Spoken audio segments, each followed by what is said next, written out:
Good afternoon, everyone. Good afternoon and welcome back. What an extraordinary experience we have just had. And it is a huge pleasure to welcome you back into this auditorium for our next exciting session. So thank you for being here. Let me hand over now to Victor. So we have a very exciting, very deeply important and very deeply soul-disturbing issue that we need to confront together. And we have extraordinary people who will help us wrestle with something that often eludes our ability to comprehend. I would like to introduce Bishop Bill Swing to introduce our next session. I want to welcome you to this session that focuses on the reduction and ultimate elimination of nuclear weapons. In a moment, we want to show you a YouTube video that will explain something about us and our work. We call ourselves the Voices for a World Free of Nuclear Weapons. And we have met online every month for the last 9 years. There are many groups in the world that care seriously about elimination of nuclear weapons. What makes us unique among all the groups in the world is our primary focus is emotional, visceral, moral, spiritual. When human beings are grasped by the utter devastation intended by these weapons, something deep inside the soul snaps and revolts. Precisely at that moment, what comes out is of an aroused person is a prayer, is a cry, ready to fight against what's happening. Without this primal reaction to nuclear insanity, nothing can change the inexorable journey to nuclear annihilation. But this primary reaction, if we get to it and can be elicited and harnessed in enough people, then life on this planet has a future. So in the next hour, we hope it's not about us, it's about you. We hope you will reach down in yourself and discover or rediscover your most basic response to the world's nuclear threat. To that end, everybody here ought to have a little card.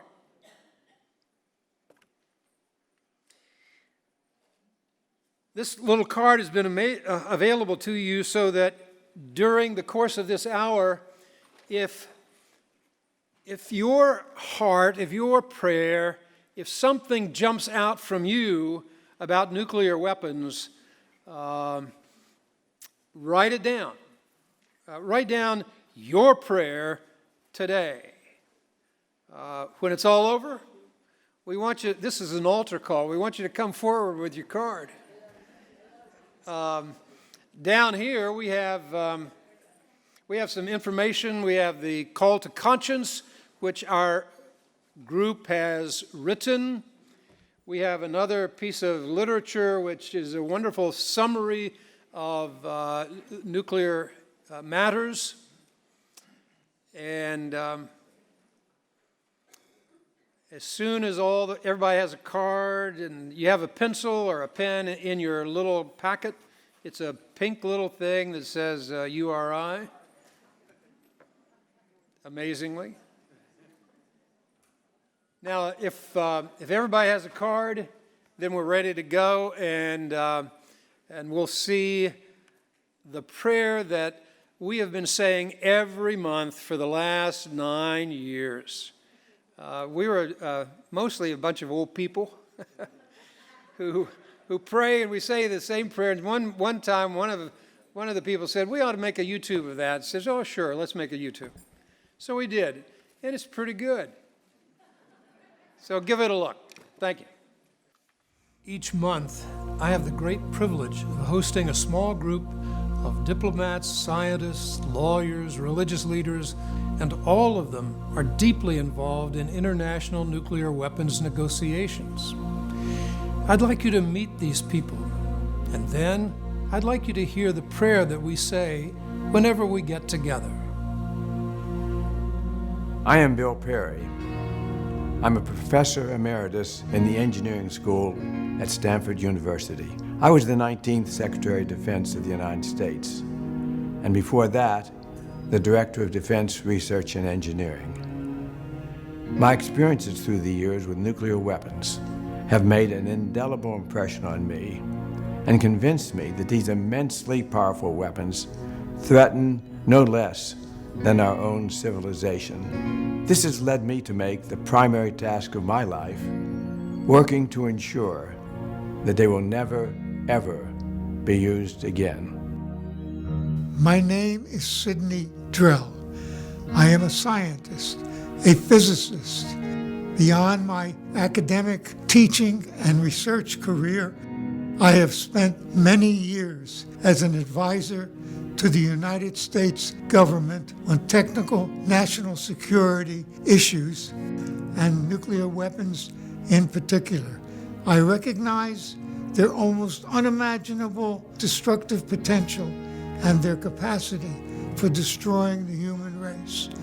This is a capacity far beyond what we were created to acquire, and therefore I believe and work to get rid of these weapons as soon as practical before they destroy humanity. My name is George Shultz, former Secretary of State under President Ronald Reagan, and this is my own prayer.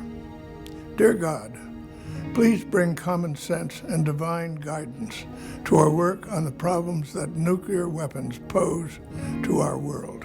Man has invented a means to destroy us all. We must eliminate these weapons in order to preserve a sane and peaceful world. We pray for your help as we work toward this goal. I am Ambassador James Goodby, and the bombings at Hiroshima and Nagasaki have shaped my soul and my professional life, from my participation in the Nuclear Test Ban Treaty to my present efforts at seeking to dismantle, jointly with the Russians, the nuclear weapons legacy of the Cold War. President Kennedy said, "Here on Earth, God's work must truly be our own." I think that God's work is to rid the world of the present nuclear threat. I am Monica Willard. The issue of eliminating nuclear weapons has shaped my life as a peace activist and as the representative of the United Religions Initiative to the United Nations. Knowing that nuclear weapons can be used by choice or accident, and that they have the capacity to destroy our planet and everything we love, calls me to action. A world without nuclear weapons is protection. For the love of our children, grandchildren, and future generations, for the beauty of the natural world, for a safer future, I offer this prayer. I'm Jonathan Granoff. As a young man interning for a congressman, I met then Senator Robert Kennedy. He told us how close we came to destroying civilization during the Cuban Missile Crisis.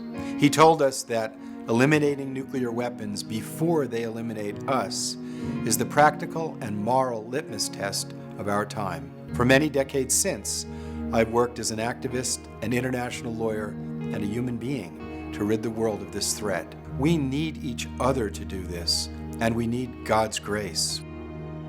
I am Ambassador Thomas Graham, first with the Soviet Union, and later with countries all over the world.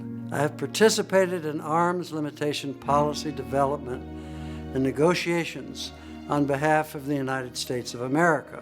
Always, the overarching objective has been to control and eventually eliminate all nuclear weapons. And although much has been achieved in the past 70 years, the sword of mass destruction still hangs precariously over our heads. As long as there is breath in my lungs and urgency in my heart, I intend to do all in my power to banish these ungodly weapons from the face of the earth. The beginning and the end are in your hands, O Creator of the universe. And in our hands you have placed the fate of this planet. We who are tested by having both creative and destructive power in our free will turn to you in sober fear and in intoxicating hope.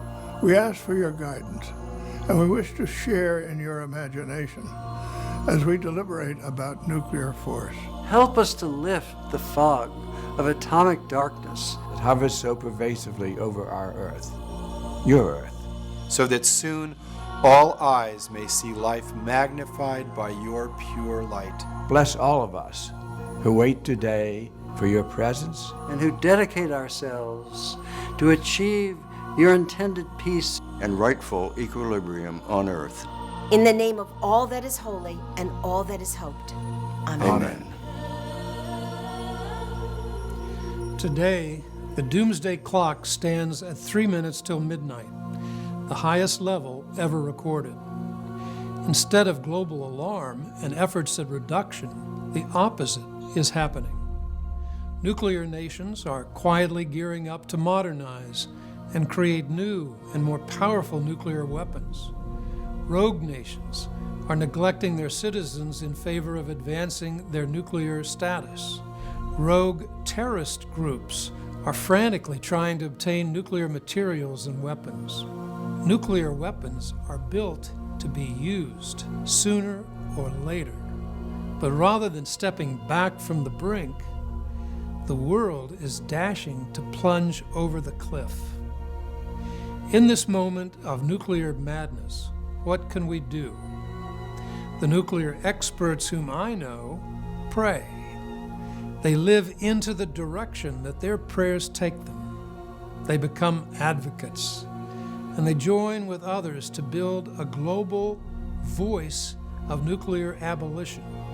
We invite you to do the same. Our little group is called Voices for a World Free of Nuclear Weapons, and we are part of the United Religions Initiative. If we can help you find your voice, feel free to reach out to us at URI.org. In case you think that your moral, spiritual voice is in the minority, please know every major religious group in the world has called for the abolition of nuclear weapons. Follow the prayer that is in your soul. Raise your voice.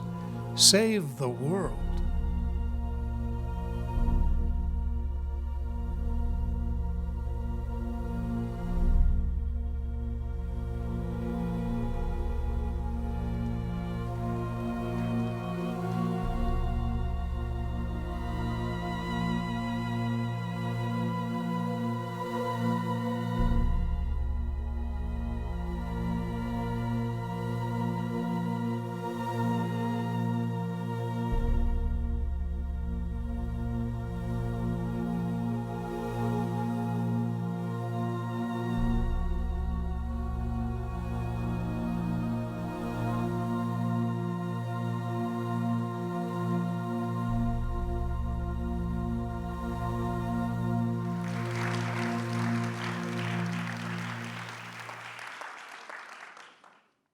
Today we have Dr. Jonathan Granoff with us. You can read about him in the program, and it goes on and on and on. I'm not going to take up the time to go through all his honors, but I know of no human being on the earth who has given so much of himself to this cause. He was in Oslo the other day. And he goes to this and that and the other. He's all around the world. He speaks all the time. He is an amazing human being, an enormous advocate. He was a lawyer. He's a professor. He's a hard advocate, and he's a friend. I'd like to introduce Jonathan Granoff. Thank you.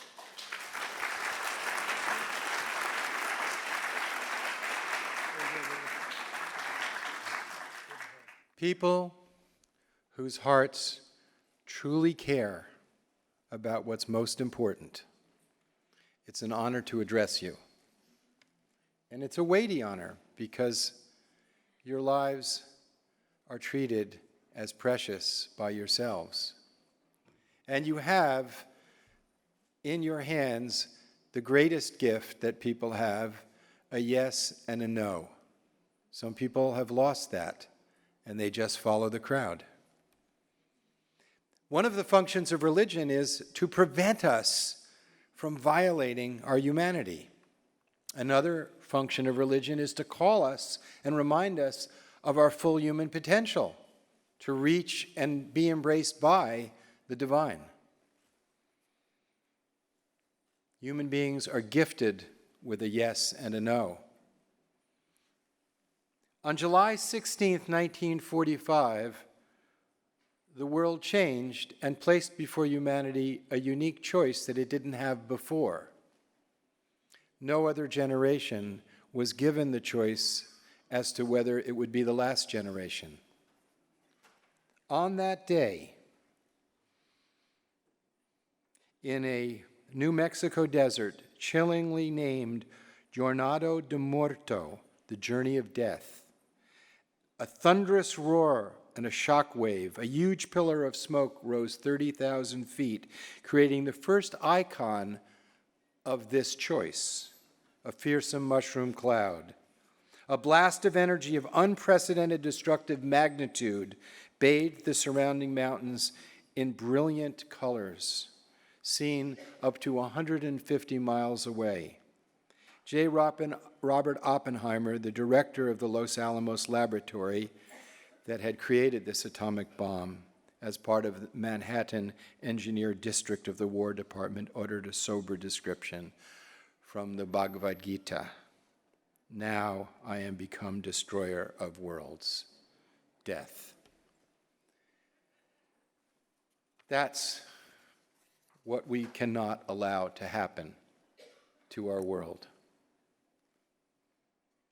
A single large nuclear weapon could release explosive power comparable to all the energy released from all the conventional weapons used in the history of humanity.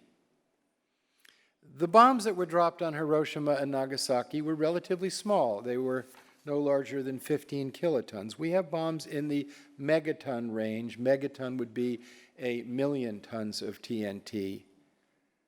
1,000,000 tons of TNT represents an unimaginable destructive capacity. And there have been bombs that we tested in the multiple megaton range, 20 megatons, which would be thousands of Hiroshimas. The Soviets tested one that was 50 megatons. That would be 3,000 Hiroshimas. I don't think the human imagination can comprehend such catastrophic destruction or imagine the amount of organization, intellectual capacity, and finances to engage in this horrific. Well, let me quote General Lee Butler, who was head of the targeting and readiness of the entire United States arsenal. He was one of the people who wrote the first single integrated operating plan for the Strategic Command. General Butler said, "Despite all the evidence, we've yet to fully grasp the monstrous effect of these weapons, that the consequences of their use defy reason, transcending time and space, poisoning the earth, and deforming its inhabitants. Nuclear weapons are inherently dangerous, hugely expensive, militarily inefficient. Accepting nuclear weapons as the ultimate arbiter of conflict condemns the world to live under a dark cloud of perpetual anxiety. Worse, it codifies mankind's most murderous instincts as an acceptable resort when other options for resolving conflict fail." I've spent years studying nuclear weapons effects. I've investigated a distressing array of accidents and incidents involving strategic weapons and forces. I came away from that experience deeply troubled by what I saw as the burden of building, maintaining nuclear arsenals, the grotesque destructive war plans, the daily operational risks, and the constant prospect of a crisis that would hold the fate of entire societies at risk. So I've spent time with General Butler, and one of the things he's emphasized is the number of accidents that have happened. A computer chip that failed to recognize the distinction between a sunrise and missile launches that gave our decision makers but minutes to decide what might happen. As President Reagan said, 6 minutes to decide how to respond to a blip on a radar scope and decide whether to unleash Armageddon. How could anyone apply reason to a situation like that? After the Cold War, you thought it would be over. In 1995, the Norwegians set off a weather satellite and notified 20 countries that they had done this, but it didn't get passed up the command and control. Boris Yeltsin was told about it, and he opened the football, and the codes were, there are two sets of codes. The first codes were opened, the only time in history that happened there. And it looked like it was going to go over Moscow. If that had been the case, it would have been a high-altitude explosion, frying the electrical capacity of the Russians, the first opening of a nuclear exchange. He had less than 8 minutes to decide whether we would be here today.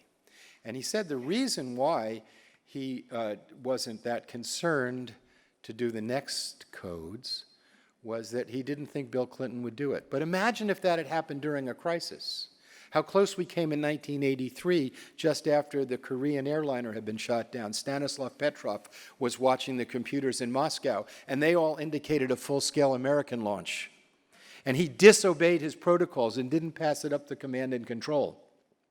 I interviewed him for that, and I said, what gave you the courage and humility to do what you did? And he said, I was a computer engineer. I knew computers make mistakes.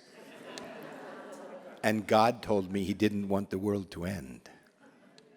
My superiors didn't know whether to punish me for violating my protocols or to reward me for saving the world. But what bothered them the most was I believed in God.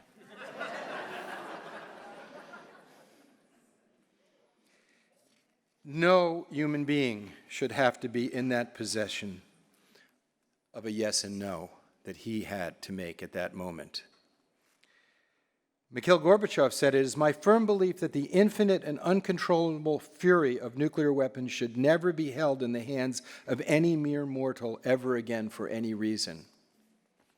And I want to publicly thank Secretary Shultz for what he did with President Reagan in Geneva when they declared collectively in 1985, a nuclear war can never be won and therefore must never be fought. And I call upon our government to immediately affirm that.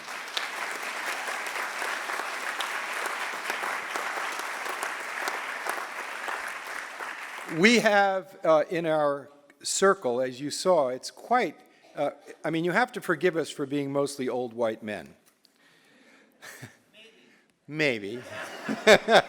But, we're human too. We count. But we want to invite more people to join us. We want more women. We want more young people. We want to expand our voice. But this group gives some weight and gravitas. We're experienced in law, diplomacy, technology. My goodness, we have a former Secretary of Defense in it, pleading. And I'm going to read a little bit about our statement, what we're about, what you'd be joining up with. We believe that the indiscriminate destructive effects of nuclear weapons render them incompatible with civilized values and international humanitarian law. International law prohibits the use of weapons of indiscriminate effect that cannot distinguish between civilians and combatants, cause unnecessary suffering, irreversible environmental damage, and nuclear weapons can hardly be used in compatible manner with those restraints. The threat to use them and annihilate vast numbers of innocent people, inflict indescribable suffering and environmental destruction is immoral and contrary to the purposes for which the blessings of life have been given to us. Our goal is to achieve the universal, legally enforceable, non-discriminatory, and verifiable elimination of nuclear weapons. Now let me say that's what the vast majority of nations of the world have been demanding. As you know, the southern hemisphere of the planet is nuclear weapons free from nuclear weapons free zones. There's a Treaty of Rarotonga making the South Pacific nuclear weapons free. The Treaty of beautiful names. The Treaty of Pelindabra making Africa nuclear weapons free. The Treaty of Tlatelolco making Latin America nuclear weapons free. The Treaty of Bangkok making Southeast Asia. The Treaty of Astana making Central Asia. People don't know all of the progress. We had over 70,000. We're now down to less than 15,000. Let me remind you, if a mere 100 were to go off, it would throw in excess of 5 million tons of soot into the stratosphere and render agriculture as we know it impossible and end civilization. So we've moved from MAD, mutually assured destruction, to what we've now learned, if they're used, to SAD, self-assured destruction. It is a madness, a kind of worship, a kind of idolatry. The use of these weapons against any state is inhuman and useless against terrorists. Chemical and biological weapons have long ago been abolished. Imagine if the Chemical Weapons Convention said, no countries can use polio or smallpox as a weapon, but we'll let 9 countries provide peace and security for the world by threatening to use the plague as a weapon. We would say that's morally incomprehensible and unstable. But that's precisely the regime we're living with nuclear weapons. So it's not an acceptable situation. So our cooperation circle is calling upon all of us to work together to end that. We hear a lot about Martin Luther King Day, right? But let me just quote a little bit about what he said when he won the Nobel Prize, and he really had the platform of the world. And it's so interesting, you don't hear this on Martin Luther King Day. I'm just going to quote some of what he said, because I think I'm getting close to my time? Okay, good. Okay, I will. I'm recognizing that. The fact that most of the time human beings put the truth about the nature and risks of nuclear war out of their minds because it's too painful and therefore not acceptable does not alter the nature and risks of such war. The device of rejection may temporarily cover up anxiety, but it does not bestow peace of mind and emotional security. In a day when vehicles hurtle through outer space and guided ballistic missiles carve highways of death through the stratosphere, no nation can claim a victory in war. If modern man continues to flirt unhesitatingly with war and nuclear weapons, he will transform his earthly habitat into an infernal such that even the mind of Dante could not imagine. I do not wish to minimize the complexity of the problems that need to be faced in achieving disarmament and peace. It is not enough to say we must not wage war. And now here's where the United Religions Initiative comes in. Listen to Martin Luther King and how prescient he was and how he speaks to us today as the solution to the problem, as part of the solution, as a necessary part of the solution. It is necessary to love peace and sacrifice for it. We've inherited a big house, a great world house, in which we have to live together. Black and white, Easterner and Westerner, Gentiles and Jews, Catholics and Protestants, Muslims and Hindu, a family unduly separated in ideas, culture, and interest, who, because we can never again live without each other, must learn somehow in this one big world to live with each other. This means that more and more our loyalties must become ecumenical rather than sectional. We must now give an overriding loyalty to mankind as a whole in order to preserve the best of our individual societies. This call for a worldwide fellowship that lifts neighborly concern beyond one's tribe, race, class, and nation is in reality a call for an all-embracing and unconditional love for all. When I speak of love, I'm not speaking of some sentimental and weak response, which is little more than emotional bosh. I'm speaking of a force which all the great religions have seen as the supreme unifying principle of life. Love is somehow the key that unlocks the door which will lead to ultimate reality. I refuse to accept the cynical notion that nation after nation must spiral down a militaristic stairway into the hell of nuclear annihilation. I believe, and I know that all of us here believe, that unarmed truth and unconditional love will have the final word in reality.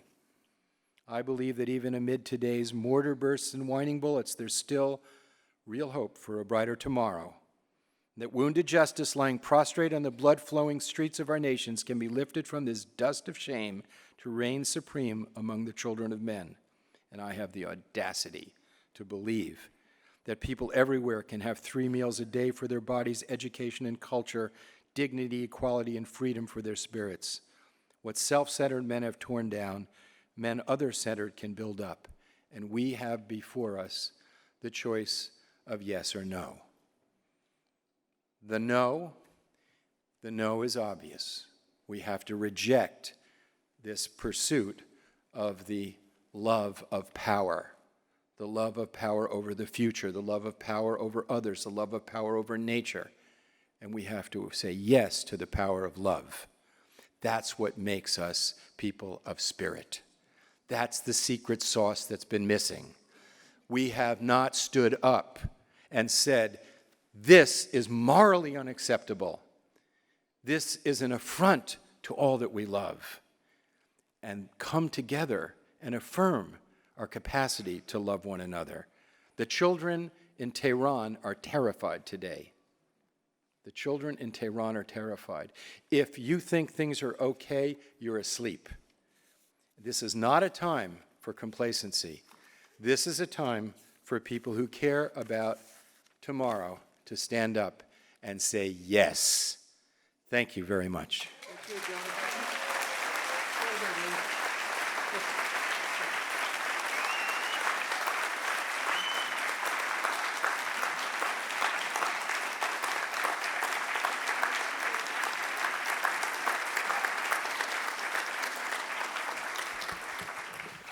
So our group has a prayer which is said by adults, and we thought there ought to be a prayer also that has a nuclear prayer for children, of children, about children, by children. So I have a friend here from Northern California, Janessa Wilder, who is working with the Euphrates group and doing a great job, and she's going to lead us in the next part. Janessa, welcome. Hi. Good afternoon. I served in Iraq as an intelligence officer from 2003 to 2005, but most importantly, I am a mother of 3 small, young children at 2, 4, and 6. Just turned 2, 4, and 6. So I'd like to read this prayer and hopefully get through it. A child's nuclear prayer. In St. Petersburg, Russia, a little girl kneels by her bed at night to say a prayer. In St. Petersburg, Florida, a little boy kneels by his bed to say a prayer. They use the same words. Now I lay me down to sleep. I pray the Lord my soul to keep. If I should die before I wake, I pray the Lord my soul to take. What could possibly cause the death of a Russian child and an American child at night as they sleep? The answer hovers over their beds in the dark, swirling around the world and aimed at them. Nuclear weapons. The nightmare that promises that a child could die before I wake. The children will never see the weapons. The warheads are hiding in submarines underwater.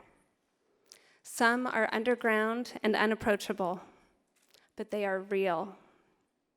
Practically invisible, but they are part of a secret and dark universe that has been created to destroy the world, if need be, in the name of security. Almost unimaginable. Nevertheless, imagine 27,000 miles in space, there's a little satellite the size of a school bus, which is a nuclear launch watchtower in the sky. Imagine a nuclear torpedo designed to create a tsunami wave so high that it could contaminate an enemy's coastline cities in wide stretches with radioactivity. Imagine the President of the United States having minutes to decide whether to obliterate life as we've known it, and then flying off in an airplane called Doomsday. Imagine a missile called Satan II, carrying the most warheads ever assembled on a missile, and it is aimed at America. Imagine only 15 minutes for submarines to release 400 nuclear warheads and vaporize every large city in Russia. Imagine a general flying around in an airplane named Looking Glass, armed with a go code to launch all our nuclear weapons. It is all so childish and all so evil, beyond any scale of morality or common sense. Someday it is possible that we will blow up the last children on Earth. We have arranged to do it. That is why it is appropriate for children to pray a nuclear prayer.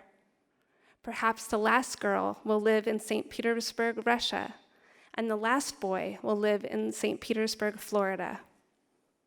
But then again, maybe 2 St. Petersburg children today will wake up praying instead of going to sleep praying, and their nuclear prayer will be this: "Now I arise to face this storm and fight for children yet unborn. May I awake before I die and banish bombs and clear the sky."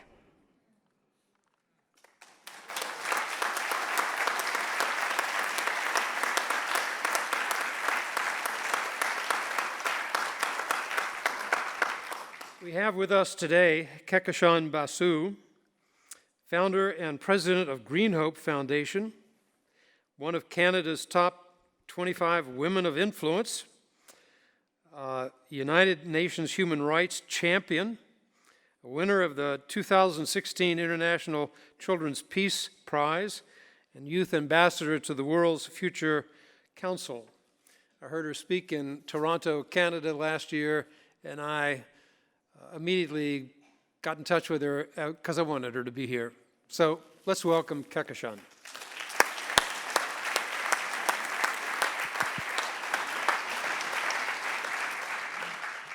Thank you, Bishop Swing. 2,500 Kenyan shillings. That's approximately 25 US dollars. This is all the money a family of 5 living in Kibera in Nairobi, Kenya, has to survive an entire month. Kibera is the largest urban slum in the whole of Africa, with 2.5 million people, which is almost equal to the population of Chicago. I saw and felt their struggle when I was there this March with my Green Hope team to conduct workshops for children living in the slum, to educate them about sustainability, and to start ground-level action campaigns to tackle their problems of waste disposal and plastic pollution. Kutupalong, what an exotic and lyrical name. A sleepy hamlet just outside of Cox's Bazar in Bangladesh till a few years ago. It is now an epitome of misery. Kutupalong is the world's largest refugee camp, with over 1.5 million Rohingya refugees living in unimaginably cramped conditions. I spent last Christmas with the children of this camp, planting trees, discussing the need to wash their hands, to improve their hygiene so that they would not fall sick every day. 100 taka, or $1 US, is a luxury for them because it gives them food for an entire day, which most of them cannot afford. It's the same story of struggle and penury in orphanages in Bali, which are hidden away from the tourist-filled beaches, where $1 can feed a child 2 meals in a day. These children who had lost their parents to the Bali bombings do not know what tomorrow holds for them. The clothes, books, and toys that we had taken for them were possibly the only gifts that they had received in a long, long time. Now, when I am thirsty, I simply look for the nearest water dispenser in case I don't have my water bottle handy. But that is unthinkable for most girls living in countries in Africa, because girls as young as 6 trudge miles in the hot sun to fetch a bucket of water, sometimes too brackish to even drink, carrying this heavy load on their heads, taking care not to spill a drop. They don't even have a place to store this water. This is the most important task of their day that takes precedence over everything else. As I learned when I had gone there to conduct workshops for children living in the rural town of Kisumu in Kenya. I ask you, why this disparity? Why should something as basic as clean drinking water be so hard to get? These are all places and situations I have seen with my own eyes. These children are real, even though you will never see them in a newspaper or on a TV show. But what you will definitely find is news about why it is of utmost importance for the US to build a nuclear defense system, despite possessing the world's largest stockpile of weapons of mass destruction, which are enough to wipe out humanity many times over. You will find beaming accolades in Indian newspapers proclaiming the induction of INS Arihant, India's first nuclear missile submarine, which was built at a staggering cost of $3 billion. Now compare this with the $1 that children working in sweatshops receive every day, which is not even enough for them to buy 1 square meal, forcing many of them to go to sleep hungry at night. What greater example of wastage and negligence can I give you? Shouldn't taxpayers' money be spent first on providing the basics of education, healthcare, and shelter, instead of being spent on building weapons of mass destruction, ostensibly to bolster national security? To a child who's dying of hunger from lack of clean drinking water, does this national security really mean anything? What surprises me is that we, those of us who are educated and are supposed to be rational and aware, continue to be blinded and misled by warmongering, threats to national security, and in some cases, a misplaced sense of national pride that allows us to condone the profligate spending of taxpayers' money on building nuclear weapons instead of providing a morsel of food to a hungry mouth. As a young person who has just come out of high school, I can easily differentiate between what is right and what is wrong. Now, why can't adults, our policymakers, who supposedly have twice my experience, see it the same way? Is it myopia that clouds not only their vision and judgment, but also dulls their sensibilities? Or is it the power and the immense profits associated with this industry that allow them to disregard human suffering and continue to nourish and nurture it?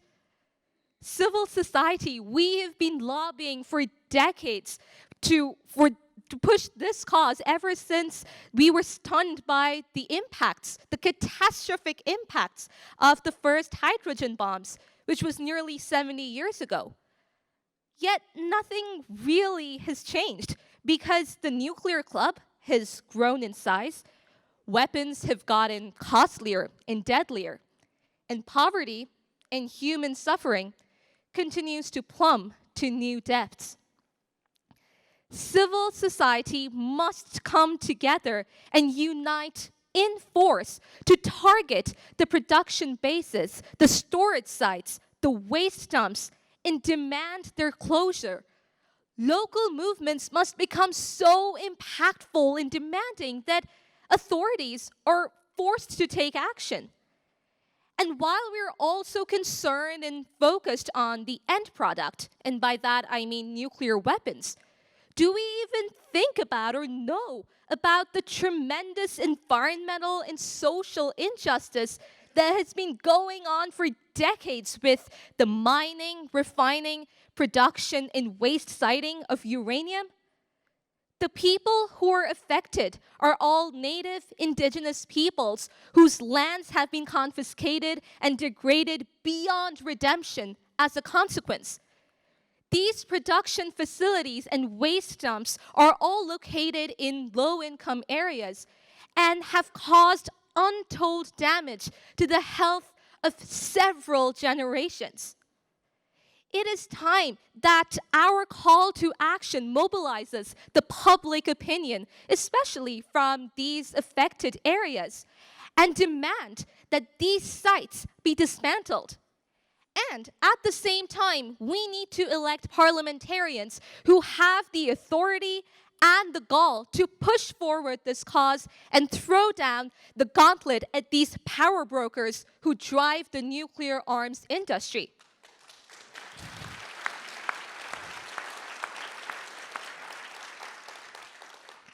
This monster that we seek to contain is literally like the Hydra. If we do not neutralize all its heads, it will find new ways of regeneration. As His Holiness the Dalai Lama once said, and I quote, "The noble task of arms control and disarmament cannot be accomplished by confrontation and condemnation. Hostile attitudes only serve to heat up the situation, whereas a true sense of respect cools down what otherwise could become explosive. We must recognize the frequent contradictions between short-term benefit and long-term harm." Unquote. We have more young people in the world than ever before now, and we need to use their energy, their passion, and their clear-cut sense of what is right and what is wrong to re-energize civil society and to strike on all fronts. So let youth power drive out nuclear power. Thank you.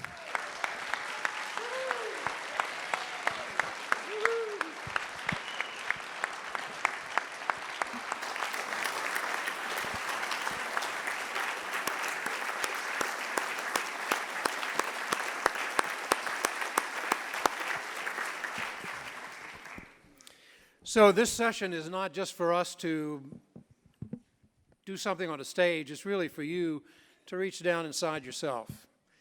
Some people a long time ago made a commitment for the elimination of nuclear weapons, and maybe that fire has gone down. It's time to come back. Some people have never reached down inside themselves to say, I'm going to, from this day forward, I'm going to make my cry heard, I'm going to make my prayer, I'm going to take my action. And so you have a card in front of you. If you want to do two things on the one side of the card, just write down your prayer. We'll give you a minute, 2 minutes. Whatever your prayer is, write it down.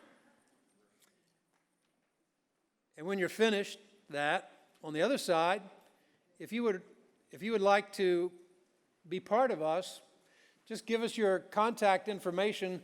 We'll add you to the Voices roster, and we will let you know education material, movies, television shows, speakers, speeches, ways to get in touch with us, way we can get in touch with you. So on one side, if you could write your prayer, and on the other side, if you'd like, put your contact information. And this is a moment in our conference where it's going to be quiet. It's amazing.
Okay, while you're finishing up there, let me just say that of all the people in the world who are alive today, the one person who was around when the greatest thing happened about nuclear weapons is sitting beside me. He and Reagan were over there in Reykjavik, and they were with Brezhnev? Gorbachev, of course, with Gorbachev. And they said, well, we got 70,000 warheads. Why don't we get it down to 60? Well, why don't we get it down to 50? Well, why don't we get it down to 40? Well, why don't we get it down to 30? And finally, Reagan said to Gorbachev, why don't we get rid of them all? There was a moment in history when a sentence was said when it might have happened. And Gorbachev said, it's too hard politically back home. But the last word about anything here is going to be said by the great man who was there on that day. Here we go, George Shultz. Thank you, Bill. The question is, with all the prayers and the political pressure that comes from people pushing their politicians to do something about this, the question is, okay, so what will we do? And here's my suggestion of what should be done right now. Most of the nuclear weapons are held by the United States and Russia. One of the people I work with here at Hoover has a PhD in physics about 1971, worked on nuclear arms control with me when I was Secretary of State. He's here now working with me. He went as the National Academy of Sciences group to Moscow recently, and he found lots of Russian scientists who were worried like we are and wanted to talk. We're not talking. And he went over to the foreign ministry, and he found some of the same ideas. So the top doesn't talk, but down below it, people want to. So I think that we need to push that and get into a conversation with the Russians once again, as we used to do. Right now, it's toxic, I guess, for the administration to do something with the Russians.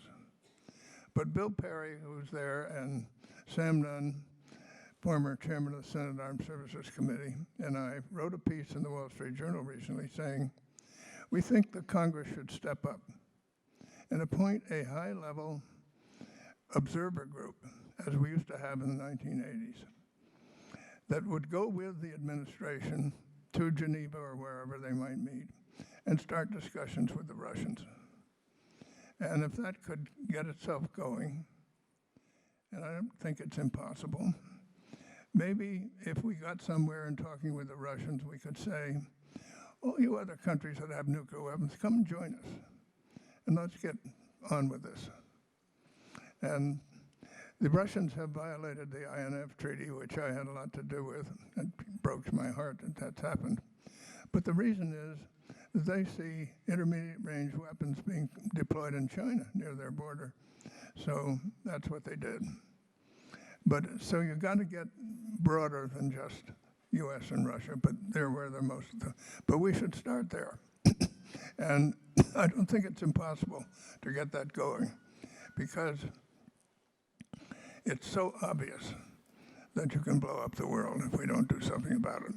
So I say, with responding to all of the wishes that I share or expressed here, say, okay, what should be done?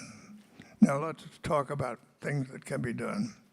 And Jonathan, you told me that Lavrov recently issued a statement on a nuclear war can never be won and never be fought. That was where we started with Gorbachev. Reagan and Gorbachev issued that statement. So that's the beginning of doing something about it. How do we get there? So there's hope. I might say President Putin is on the record, as saying that he favors a world free of nuclear weapons. But then after he said that, there's so many buts that you wonder if he really means it. And our nuclear posture review in the United States, recently issued by Jim Mattis, it starts with that. But then there are also a lot of buts. But anyway, people are on the record as saying, this is where we ought to be going.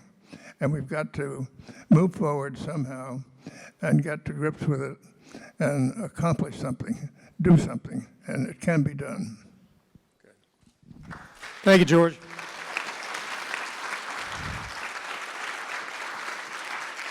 Thank you. Tomorrow morning at breakfast at 8 o'clock, if you're interested in taking this conversation further, we will have a couple of tables that'll be reserved for us. And in the meantime, if you want to talk about nuclear weapons, there are people walking around here with badges on, and you can get them. I thank you all for listening to us, and I think that's the end of our session. Thank you very much. Let's give our panelists an enormous round of applause for this session.